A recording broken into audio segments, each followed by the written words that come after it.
আসসালামু আলাইকুম ওয়া রাহমাতুল্লাহি ওয়া বারাকাতুহু। নাহমাদুহু ওয়া নুসাল্লি আলা রাসূলিহিল কারীম, আম্মা বা'দ। ফাআউযু বিল্লাহি মিনাশ শাইতানির রাজীম। বিসমিল্লাহির রাহমানির রাহিম। আহাসিবান নাস আইয়ুতরাকু আইয়াকুলু আমান্না ওয়া হুম লা ইফতানুন। সাদাকাল্লাহুল আযীম। দূরের কাছের দেশের ও প্রবাসের যারা যেখান থেকে যুক্ত হয়েছেন আর টিভির নিয়মিত আয়োজন প্রাণ নিবেদিত প্রশ্ন করুন অনুষ্ঠানে আপনাদের অন্তরের অন্তঃস্থল থেকে আন্তরিক মোবারকবাদ জানাচ্ছি। আমি আব্দুল লতিফ সোহাগ গাজী। দর্শক, আজ আপনাদের প্রশ্নের উত্তর দেওয়ার জন্য আজ আমরা স্টুডিওতে আমন্ত্রণ জানিয়েছি বিদগ্ধ আলিমুদ্দিন, বিশিষ্ট ইসলামিক চিন্তাবিদ, গবেষক, মিডিয়া ব্যক্তিত্ব ডক্টর আব্দুল কাদির, অধ্যাপক, আরবি বিভাগ, ঢাকা বিশ্ববিদ্যালয়। আসসালামু আলাইকুম ওয়া রাহমাতুল্লাহ। ওয়ালাইকুম আসসালাম ওয়া রাহমাতুল্লাহি ওয়া বারাকাতুহু। উস্তাদ, আপনি কেমন আছেন? আলহামদুলিল্লাহ, আপনি কেমন আছেন? আলহামদুলিল্লাহ, আল্লাহ সুবহানাহু ওয়া তাআলা আমাদের ভালো রেখেছেন।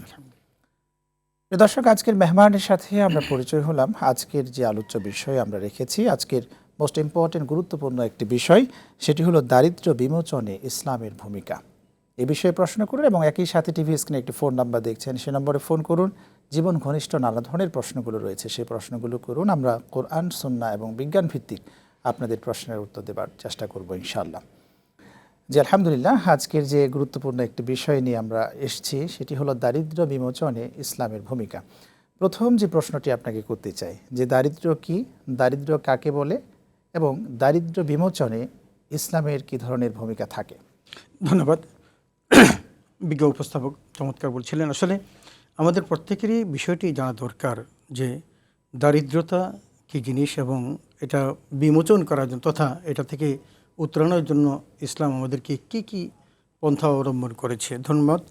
আসলেই দারিদ্রতা হলো একজন মানুষের, একজন গোষ্ঠীর একটা মৌলিক চাহিদা আছে, মৌলিক নিডস যেটা, সেটাকে আমাদের ভাষায় বলা হয় যে অন্ন, বস্ত্র, বাসস্থান, শিক্ষা ও চিকিৎসা। এই পাঁচটি হলো মৌলিক বিষয় মানুষের জন্য।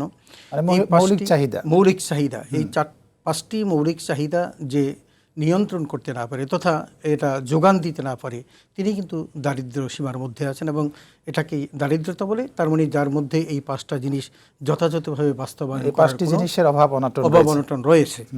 তো এখন এই যে পাঁচটা জিনিসের অভাব অনটন রয়েছে, এটা যেমন একদিকে রাষ্ট্রেরও দায়িত্ব, ঠিক অন্যদিকে ইসলামও কিছু পথপন্থা আমাদেরকে দেখিয়েছেন যে কি পথ অবলম্বন করলে আমরা এই দারিদ্রতা থেকে উতরে আসতে পারি। প্রথমত যদি আমি বলি, আমরা হয়তো অনেকে অনেকভাবে মনে করতে পারি যে দারিদ্র্য বিমোচনের শ্রেষ্ঠ হাতিয়ার হলো যাকাত। আসলে কিন্তু তা না। শ্রেষ্ঠ হাতিয়ার হলো নিজের শ্রম। আপনাকে যদি আমি আপনার মাধ্যমে দর্শক শ্রোতাকে যদি জানাই, তাহলে দেখবেন যে আল্লাহ রাব্বুল আলামিন পৃথিবীতে যত নবী রাসূল পাঠিয়েছেন প্রত্যেকেই কিন্তু নিজের শ্রম দ্বারা তারা জীবিকা নির্বাহ করেছে। এই জন্য আল্লাহ তাআলা শানু রাসূল আকরাম সাল্লাল্লাহু আলাইহি ওয়াসাল্লাম বলেছেন, আল কাসিবু হাবিবুল্লাহ, যারা কর্ম করে তারা হলো আল্লাহর বন্ধু। পৃথিবীতে পরিশ্রম গ্রহণ করা এটা হারাম এবং প্রত্যেকেই নিজ নিজ কাজ করার জন্য আল্লাহ তাআলা নির্দেশ দিয়েছেন। আপনি দেখুন, আল্লাহ তাআলা কোরআনুল কারীমে আমাদেরকে বলেছেন, ফাইযা কুদিয়াতিস সালাত ফান্তাশিরু ফিল আরদ ওয়াবতাগু মিন ফাদলিল্লাহ ওয়াযকুরুল্লাহা কাসীরান লাআল্লাকুম তুফলিহুন। সূরা জুমার 9 নম্বর আয়াতে আল্লাহ বলছেন যে নামাজ যখন শেষ হয়ে গেছে, এখন তুমি আর মসজিদে বসে থেকো না, এখন তুমি জমিনে ছড়িয়ে পড়ো আর করুণা তথা রিজিক অন্বেষণ করো। এইটা কেন প্রয়োজন? প্রয়োজনটা হলো এই কারণে যে প্রত্যেকটি মানুষেরই নিজস্ব একটা চাহিদা আছে, তার অধীনস্থ কিছু মানুষ আছে তাদেরও চাহিদা আছে। যদি ধরুন স্ত্রী আছে, ছেলে মেয়ে আছে, এই মানুষগুলো যখন আপনার উপর ডিপেন্ডেন্ট হয় তখন আপনাকে কিন্তু তাদের এই চাহিদা পূরণ করার জন্য চেষ্টা করতে হয়। কারণ কুল্লুকুম রাইন ওয়া কুল্লুকুম মাসউলুন আন রাইয়াতিহি। প্রত্যেকটা মানুষ দায়িত্বশীল এবং তাদের প্রত্যেকেই তার নিজ নিজ দায়িত্ব সম্পর্কে জিজ্ঞেস করা হবে। এখন পরিবারের কর্তা হিসেবে আপনার দায়িত্ব কি? ওয়ালাল মাউলুদি লাহু রিজকুহুন্না ওয়া কিসওয়াতুহুন্না বিল মারুফ। আল্লাহ বলেছেন যে পরিবারের কর্তার দায়িত্ব হলো তার পরিবারের পরিজনের মধ্যে ছেলে মেয়ে স্ত্রী যারা আছে অধীনস্থ, এদের প্রত্যেকের জীবিকা বা ভরণ পোষণের ব্যবস্থা করা। আল্লাহ যেহেতু তার উপর দিয়েছেন, তিনি কাজ করবেন। এই জন্য কোরআনুল কারীমে বলেছে যে তুমি 5 ওয়াক্ত নামাজ পড়েছো বা অন্যান্য যে কোনো ইবাদতগুলো আছে, শুধু ইবাদতের মধ্যে তোমার সীমাবদ্ধ থাকতে চলবে না, তোমাকে কিন্তু কিছু রিজিক অন্বেষণ করতে হবে এবং সেই জন্য তুমি জমিনে ছড়িয়ে পড়ো। এটা হলো একটা দিক। আরেকটা দিক হলো আমরা যারা ইবাদত করি, আল্লাহ তাআলা আমাদেরকে ইবাদতের জন্য সৃষ্টি করেছেন। ওমা খালাকতুল জিন্না ওয়াল ইনসা ইল্লা লিয়াবুদুন। এখন জীবিকা নির্বাহ করার জন্য আল্লাহ তাআলা আমাদেরকে যে দায়িত্ব দিয়েছেন, এটা কি হালাল নাকি হারাম, কোনটা আমরা অবলম্বন করব? আমাদেরকে ইবাদতের কথা বলেছেন, অথচ এবাদত কবুলিয়তের পূর্ব শর্ত হলো হালাল উপার্জন। হালাল উপার্জন। আবার অন্যত্র রাসূল আকরাম সাল্লাল্লাহু আলাইহি ওয়াসাল্লাম বলেছেন যে যেই দেহ হারাম দ্বারা পুষ্ট সেটা জাহান্নামের ইন্ধন হবে। তাহলে আমরা কোন দিকে যাব? জি। তাহলে বোঝা গেল আমাদেরকে ইনকামও করতে হবে, আবার ইনকামটা হালাল হয় কিনা হালাল সেটাও পন্থায় দেখতে হতে হবে। হবে। দুটো কারণে, একটা হলো আমার যদি হালাল না হয় তাহলে জাহান্নামে যাব, আর যদি হালাল না হয় তাহলে আমার ইবাদতও আল্লাহর দরবারে কবুল হবে না। জি। সুতরাং এটা খুব মোস্ট ইম্পর্ট্যান্ট একটা বিষয়। এই জন্য প্রত্যেকের উচিত হলো তাকে কর্ম করা। পরিশ্রম ইসলামে নিষিদ্ধ। এই জন্য প্রত্যেকে কাজ করতে হবে। হযরত আদম আলাইহিস সালামকে আল্লাহ সৃষ্টি করেছেন, তিনি কৃষি কাজ করেছেন, কৃষিকাজের মধ্য দিয়ে জীবিকা নির্বাহ করেছেন, তো এখানে তার সন্তানও করেছেন। জি, আলহামদুলিল্লাহ, আপনি চমৎকার বলছিলেন। যে বিষয়টি আপনি শুরু করলেন যে দারিদ্রতার জন্য যে সবার মনের মধ্যে একটি বিষয় থাকে যে আমরা জাকাত হচ্ছে দারিদ্র্য বিমোচনের একটা প্রধান হাতিয়ার। সেই জায়গায় আপনি বললেন যে শ্রম, তার ব্যক্তি শ্রমের বিষয়টা আপনি তুলে নিয়ে আসলেন। এখানে আরেকটি প্রশ্ন রাখতে চাই, তাহলে জাকাত এটার মাধ্যমটা কি তাহলে? আচ্ছা, জাকাতটা হলো কি, আমাদের সমাজের মধ্যে ধরেন কিছু মানুষ আছে, কোরআনুল কারীমের ভাষায় যদি বলি ইন্নামাস সাদাকাতু লিল ফুকারা ওয়াল মাসাকিন ওয়াল আমিরিনা আলাইহা, এখানে 8টা খাত বলা হয়েছে। তার মধ্যে প্রথম যে দুটো, ফকির এবং মিসকিন, এই দুটো মানুষ হলো একেবারে মানুষের মানব জীবনের মানবতার একদম শেষ পর্যায়ে তারা, যারা চেষ্টা করেও তাদের এই অবস্থা থেকে নিজেকে উঠাতে পারছেন না। তার মানে তার পরিবার পরিজনদের দুবেলা খাবার, নিজের খাবার বা অন্য বস্ত্র, এগুলো বাসস্থানের কোনো ব্যবস্থা সে করতে পারছে না। এদেরকে সাপোর্ট দেওয়ার জন্য আল্লাহ তাআলা কর্তৃক একটা বিধান আরোপ করেছেন, সেটা হলো অফি আমওয়ারিহিম হাক্কুল লিসসাইলি ওয়াল মাহরুম। সমাজের মধ্যকার যে ধনী মানুষগুলো আছে, এই ধনী মানুষগুলো যে সম্পদ আল্লাহ তাআলা দিয়েছেন, সেই সম্পদের একটি অংশ ওদেরকে দেওয়ার জন্য, এটা তাদের হক, এটা ওই ধনী ব্যক্তির না। দ্যাট মিনস এই হকটা হলো গরিবের হক। অফি আমওয়ারিহিম হাক্কুল লিসসাইলি ওয়াল মাহরুম। এই যে গরিব এবং নিঃস্ব অসহায় যারা, তাদের ওই অবস্থা থেকে তাদেরকে উত্তরণের জন্য জাকাতের ব্যবস্থা রয়েছে। আমরা শুনবো ইনশাআল্লাহ। একটা ব্রেক নিয়ে আসি। প্রিয় দর্শক, আপনারা দেখছেন RTVর নিয়মিত আয়োজন প্রাণ নিবেদিত প্রশ্ন করুন অনুষ্ঠান। সময় হয়ে গেল একটি বিরতি নেবার। আমাদের সঙ্গেই থাকুন, ফিরছি একটু পরে ইনশাআল্লাহ।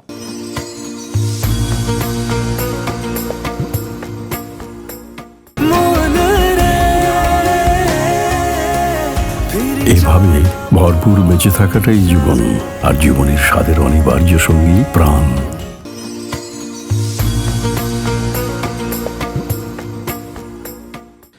প্রিয় দর্শক, বিরতির পর ফিরে এলাম আপনাদের প্রিয় অনুষ্ঠানে। আপনারা দেখছেন RTVর নিয়মিত আয়োজন প্রাণ নিবেদিত প্রশ্ন করুন অনুষ্ঠান। জি, আলহামদুলিল্লাহ, আজকে আমরা দারিদ্র্য বিমোচনে ইসলামের ভূমিকা নিয়ে কথাই ছিলাম। এখানে আরেকটি বিষয় আপনার থেকে জেনে নিতে চাই যে দারিদ্র্য বিমোচনের জন্য বিভিন্ন ধরনের খাতগুলো রয়েছে, সেই বিষয়ে বিশেষ করে আপনি জাকাতের বিষয়টা বলছিলেন। দারিদ্রতা আসে জ্ঞানের অভাব থাকলে কি দারিদ্র্য আসে কিনা? যেন সঠিক জ্ঞান, সফল জীবন, সুখময় উভয় জীবন, আমরা একটা কথা বলি। তো সেখান থেকে যদি আপনি বলেন। সেটা ঠিক, একেবারে 100%। বিষয়টা হল এই, ধরুন একটি সফলতার রাস্তা আছে, সেই রাস্তা দুজন মানুষকে ছেড়ে দেওয়া হলো। একজন সেই সফলতার রাস্তা অতিক্রম করে সে টার্গেটে পৌঁছে গেল, আরেকজন ব্যর্থ হলো। যদি এটাকে আমি এভাবেই বলি, সিরাতুল মুস্তাকিম, সিরাতুশ শায়াতিন। আল্লাহ তাআলা দুটো পথ কিন্তু আমাদেরকে দেখিয়ে দিয়েছেন, এবং দুটো পথের মধ্যে একটা টার্গেট হল জান্নাত, আর একটা জাহান্নাম। এই দুটো দেওয়ার পরেও কিন্তু আপনি অসংখ্য মানুষকে দেখছেন সে জাহান্নামের পথে হাঁটছে, তাহলে বোঝা গেল তার আকল তাকে সঠিক পথে পরিচালিত করছে না। তাহলে আকলের কাছেই যে মানুষের এই দারিদ্র্য নির্ভর করে, তাতে কোনো সন্দেহের অবকাশ নেই। একজন মানুষ সঠিক রাস্তায় চলতে পারলে সে টার্গেট গোলে বুঝতে পারে, এবং সেখানে যদি একটা জিনিস বলি, সেটা তার সবচেয়ে বড় প্রয়োজন হলো ইমানটা হলো সবচেয়ে বড় প্রয়োজন। এই জন্য আপনার এই দারিদ্রতা দূর করার জন্য কোরআন কারীমের আয়াতটা একটু দেখুন, ওমিয়াত্তাকিল্লাহ ইয়াজআল লাহু মাখরাজা ওয়া ইয়ারযুকহু মিন হাইসু লা ইয়াহতাসিব। আল্লাহ কি সেখানে বলছে তুমি এই কাজটা করো? আল্লাহ বলছে তুমি যদি তাকওয়া অবলম্বন করতে পারো, তাহলে আল্লাহ তোমার জন্য রাস্তা বের করে দিবেন হাজারো রাস্তার মধ্যে। এবং ওখানে আরেকটা কথা বলেছেন ওস্তাদ, যে আমি রিজিকের ব্যবস্থা এমন ভাবে করব যে বান্দা তুমি বুঝতেই পারবে না। স্বাভাবিক, আল্লাহ তাআলা বলে দিয়েছেন। এখন আপনার এই যে মৌলিক চাহিদা, এই চাহিদা পূরণ করার জন্য সম্পদ তো আল্লাহর কাছে আছে। তুতিল মুলকা মান তাশা ওয়া তানজিউল মুলকা মিম্মান তাশা।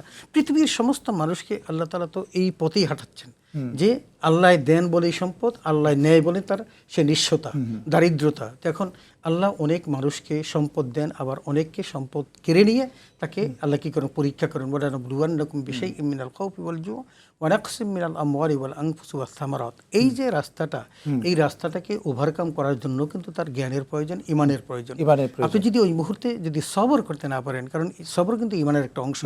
আল্লাহ বলছেন ওয়াবাশশিরিস সাবিরিন, এই অবশ্যই 5টা সাবিরিন। জিনিস দিয়ে আপনাকে দারিদ্রতার মধ্যে ফেলে দিয়েছেন, কিন্তু ওভারকাম করার রাস্তাটা কি? তোমার সবর করা, সবর করতে যে হবে। তুমি ধৈর্য ধারণ করো, কারণ এগুলো আল্লাহর পক্ষ থেকে মুসিবত। মুসিবত মানে কি? বালা মানেই হলো পরীক্ষা। পরীক্ষা। তো এই পরীক্ষায় যদি তুমি টিকতে পারো, তাহলে তোমার জন্য কঠিন যেই জায়গাটা আছে সে তুমি পার হতে পারবা, তার মানে তুমি জাহান্নাম থেকে উতরিয়ে জান্নাতে যেতে পারবা। জাযাকাল্লাহ, আমি খুব মনে করি- চমৎকার বলছেন। একজন দর্শক আছেন। আসসালামু আলাইকুম, প্রিয় দর্শক, নাম বলে প্রশ্ন করুন। ওয়ালাইকুম, আমার নাম মোহাম্মদ হানিফ, আমি শরীয়তপুর থেকে। আমি জানতে চাচ্ছি জি। কবরস্থানের আগাছা পরিষ্কার এটা জায়েজ কিনা, আর ফুল গাছ বা নাম ফলক লাগানো যাবে কিনা কবরস্থানে? ওকে, আপনি থাকুন, আপনার প্রশ্নটা আমরা বুঝে নিয়েছি। আপনার প্রশ্নের উত্তরেই যাচ্ছি, যে দর্শকের প্রশ্নের উত্তরেই যাচ্ছি, যে কবরস্থানের যে আগাছা পরিষ্কার, মানে হচ্ছে ঝাড় জঙ্গল যেগুলো হয়ে থাকে সেগুলো পরিষ্কার করা যাবে কিনা, এই ধরনের একটা প্রশ্ন করেছেন। আরেকটি প্রশ্ন উনি সম্ভবত এটাই করেছেন যে সেখানে ছবি টানানো, ফটো টানানো ধরনের বিষয় যে রয়েছে কবরস্থানে, সেগুলো দেয়া যাবে কিনা। না, আসলে দেয়ালগুলোতে। যদি আমরা এভাবে বলি, যে সমস্ত আগাছা হয় প্রত্যেকটা আগাছাই কিন্তু আল্লাহ জিকির করে, আচ্ছা। আল্লাহর জিকির করে প্রত্যেকটি গাছ। আপনি দেখবেন রাসূল আকরাম সাল্লাল্লাহু আলাইহি হাদিস, তুমি যদি কোনো গাছের পাতা ছিঁড়ো তাহলে আগে থেকে কি করো? টোকা দাও।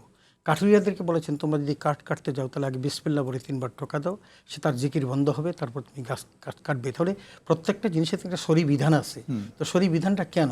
কারণ প্রত্যেকটা গাছেরই জীবন আছে। জগদীশচন্দ্র বসু আবিষ্কার করেছেন, তো জগদীশচন্দ্র তো সেদিন আবিষ্কার করলেন, কিন্তু এটা তো তাদের যে জীবন আছে, তো আমরা সেই 1400 বছর পূর্বে রাসূল আকরাম সাল্লাল্লাহু আলাইহি ওয়াসাল্লাম আমাদেরকে বলেছেন, কারণ তারা জিকির করে। তো জিকির করবে কখন? যখন তার জীবন থাকবে তখন। তো সুতরাং সেখানে যে সমস্ত আগাছা গাছপালাগুলো আছে, ওগুলো তো আমার কোনো ফলদার বৃক্ষ নয়, এগুলোকে আমার পরিষ্কার করতে করতে, বরং তারা জিকির করে, এটি হলো বড় কথা।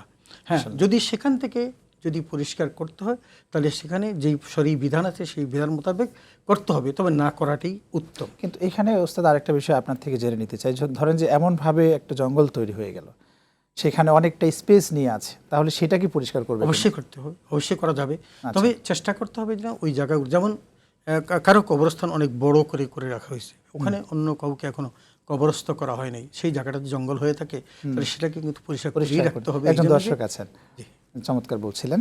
প্রিয় দর্শক, আসসালামু আলাইকুম, নাম বলে প্রশ্ন করুন।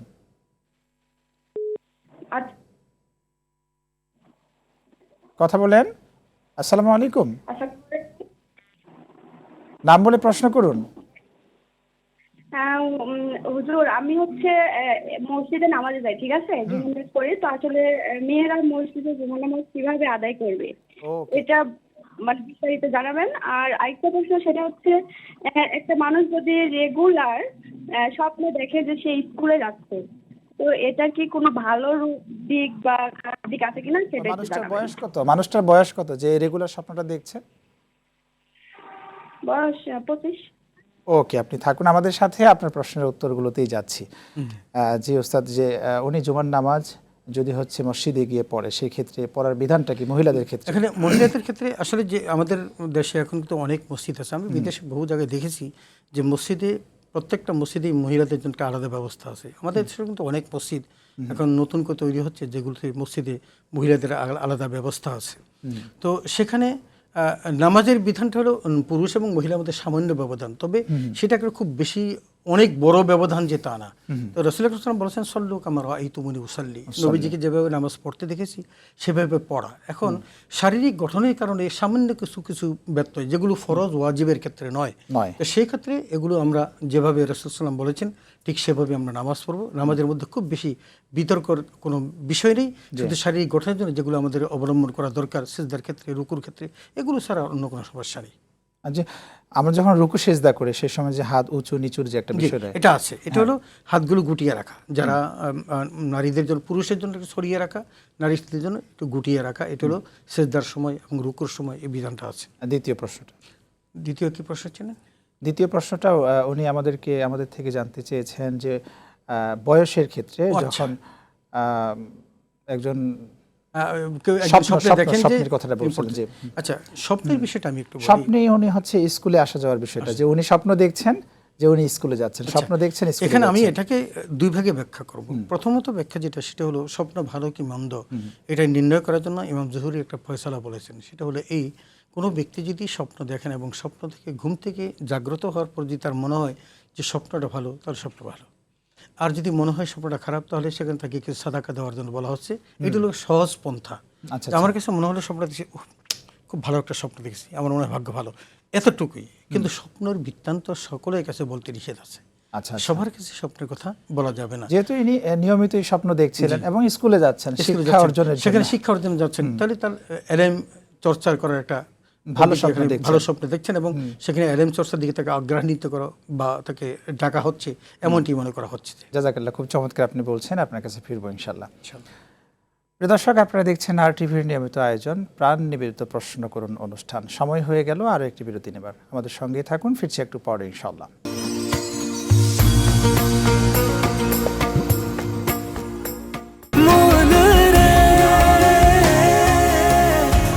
এভাবে ভরপুর বেঁচে থাকাটাই জীবন, আর জীবনের স্বাদের অনিবার্য সঙ্গী প্রাণ।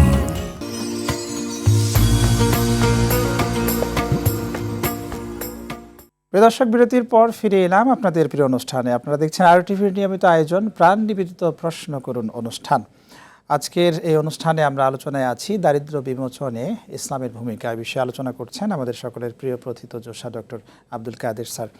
যে ওস্তাদ, আমাদের একজন দর্শক আমাদের থেকে জানতে চেয়েছিলেন যে এই যে কবর, গোরস্থানে কবরগুলো যখন প্রাচীর দিয়ে আমরা ঘিরে দিচ্ছি, তখন কিন্তু ওই কবরগুলোর সামনে একটা নেম প্লেট থাকে, সেটা দেয়া যাবে কিনা? আসলে নেম প্লেটটা হলো তার নিজের মুর্দার আইডেন্টিটিটা করা যায়, মার্ক করার জন্য। সন্তানরা এই কাজগুলো করে, এইটা কাজগুলো করে। আসলে এগুলো খুব বেশি একটা প্রয়োজন নেই। কেন প্রয়োজন না বলছি, সেটা হলো এই, আপনি যখন মাকবারাতে যাচ্ছেন, কবরস্থানে যাচ্ছেন, তখন কবরস্থানের সবাই কিন্তু আপনার কাছে দোয়া পাওয়ার হক, এবং তারা প্রত্যেকের জন্য আপনি দোয়া করবেন, এটাই। এখন আপনি যখন দোয়া করছেন, তখন আপনি আপনার পরিবারের যিনি শোয়ে আছেন তার জন্য করবেন এবং অন্য যারা আছে তাদের জন্য করবেন। তবে অনেকের একটু ইচ্ছা থাকে যে বাবার কবরটা কোথায়, মায়ের কবরটা কোথায়, একটু দেখে আসি। এটার জন্য চিনতে পারে, সেই জন্য। কিন্তু এটা খুব বেশি ইম্পর্টেন্ট যে তা না। এই নাম ফলক দ্বারা তার ওই কবরবাসীর কোনো উপকার হচ্ছে না, বরং কবরবাসীর উপকার হচ্ছে যদি আপনি তার জন্য কিছু সওয়াব রেসানি করেন এবং সেই ইসালের সওয়াবটা তার কাছে গিয়ে পৌঁছবে। জাযাকাল্লাহ, খুব চমৎকার বলছিলেন।